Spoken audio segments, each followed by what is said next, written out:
Imagine if your hand suddenly developed a life of its own and started doing stuff by itself. Like you drop a cup on the table with one hand and then the other hand will pick it up and throw it on the floor.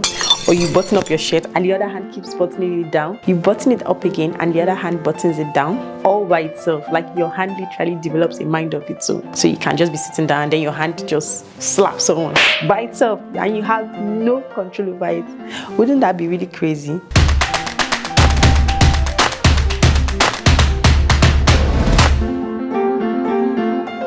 Well, I'm not talking about something I saw in a movie. This actually happens to some people in real life.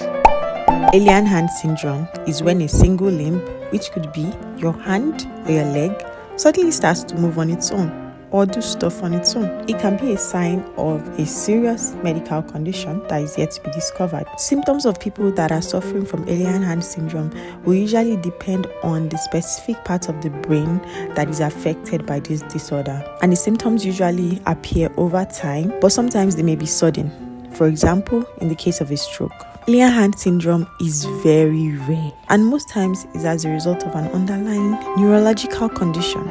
Till date, experts haven't really been able to figure out why the brain can experience confusion between a person's will and their actions, just as in the case of alien hand syndrome. Some of the symptoms that people with alien hand syndrome experience can be movement of a limb. For example, your hand starting to move on its own, but people around you think is intentional, or you not having any control of your hand, so your hand doing crazy things that you can't control or you can't stop.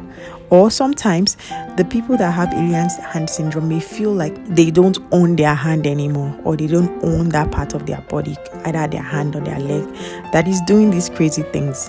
As of now, there is no official criteria for the diagnosis of alien hand syndrome, and doctors just basically do the diagnosis based on your symptoms. So basically, if you walk into your doctor's clinic and your hand starts doing crazy things, you just might be diagnosed of alien hand syndrome. As of now, there are no approved or recommended treatments for alien hand syndrome. So that is the crazy story of a bizarre medical condition that we call alien hand syndrome. If you enjoyed watching this video, don't forget to click the like button, subscribe and share with someone else that you think may need to see this. See you next week on another exciting episode.